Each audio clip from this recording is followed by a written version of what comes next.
Once upon a midnight dreary, while I pondered, weak and weary, over many a quaint and curious volume of forgotten lore, while I nodded, nearly napping, suddenly there came a tapping, as of someone gently rapping at my chamber door. "'Tis some visitor," I muttered, tapping at my chamber door. Only this and nothing more. Distinctly I remember it was in the bleak December, and each separate dying ember wrought its ghost upon the floor. Eagerly I wished the morrow, vainly I had sought to borrow, for my books surcease of sorrow, sorrow for the lost Lenore, for the rare and radiant maiden whom the angels name Lenore, nameless here forevermore. And the silken sad uncertain rustling of each purple curtain thrilled me, filled me with fantastic terrors never felt before, so that now, to still the beating of my heart, I stood repeating, "'Tis some visitor entreating entrance at my chamber door, some late visitor entreating entrance at my chamber door. This it is, and nothing more." Presently my soul grew stronger, hesitating then no longer. "Sir," said I, "or madam, truly your forgiveness I implore, but the fact is I was napping, and so gently you came rapping, and so faintly you came tapping at my chamber door, that I scarce was sure I heard you." Here I opened wide the door. Darkness there, and nothing more. Deep into that darkness peering, long I stood there, wondering, fearing, doubting, dreaming dreams no mortal ever dared to dream before. But the silence was unbroken, and the darkness gave no token, and the only word there spoken was the whispered word, "Lenore?" This I whispered, and an echo murmured back the word, "Lenore!" Merely this and nothing more. Back into the chamber turning, all my soul within me burning, soon again I heard a tapping somewhat louder than before. "Surely," said I, "surely that is something at my window lattice. Let me see then what there it is, and this mystery explore. Let my heart be still a moment, and this mystery explore. 'Tis the wind and nothing more." Open here I flung the shutter, when, with many a flirt and flutter, in there stepped a stately raven of the saintly days of yore. Not the least obeisance made he, not a minute stopped or stayed he, but with mien of lord or lady, perched above my chamber door, perched upon a bust of Pallas just above my chamber door, perched and sat, and nothing more. Then this ebony bird beguiling my sad fancy into smiling, by the graven stern decorum of the countenance it wore.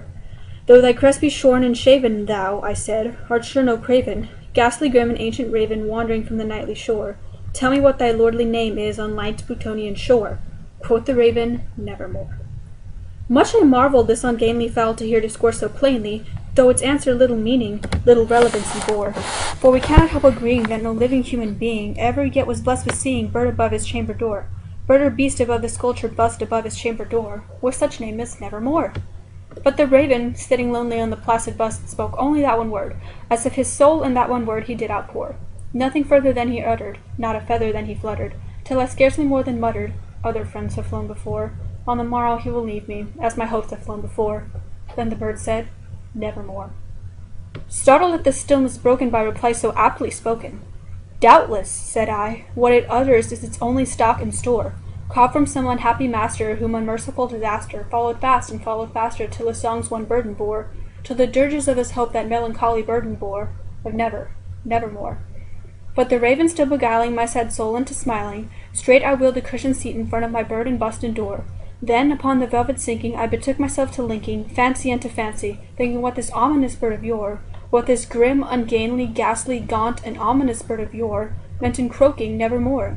This I sat engaged in guessing, but no syllable expressing, to the fowl, whose fiery eyes now burned into my bosom's core.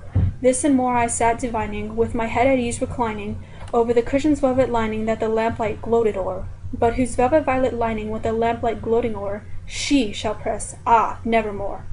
Then, methought, the air grew denser, perfumed from an unseen censer, swung by seraphim whose footfalls tinkled on the tufted floor.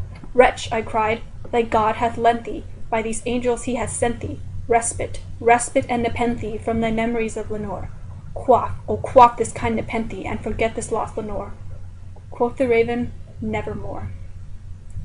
"Prophet," said I, "thing of evil, prophet still, if bird or devil, whether tempter sent, or whether tempest tossed thee here ashore, desolate, yet all undaunted, on this desert land enchanted, on this home by horror haunted, tell me truly, I implore, is there balm in Gilead? Tell me, I implore."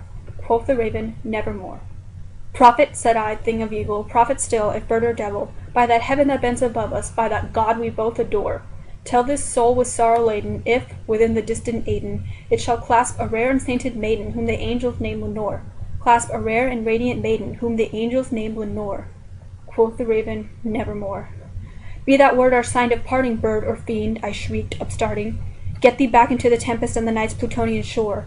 Leave no black plume as a token of that lie thy soul hath spoken. Leave my loneliness unbroken, quit the bust above my door. Take thy beak from out my heart, and take thy form from off my door. Quoth the raven, nevermore. And the raven, never flitting, still is sitting, on the pallid bust of Pallas just above my chamber door. And his eyes have all the seeming of a demon's that is dreaming, and the lamplight o'er him streaming throws his shadow on the floor. And my soul from out that shadow that lies floating on the floor shall be lifted, nevermore.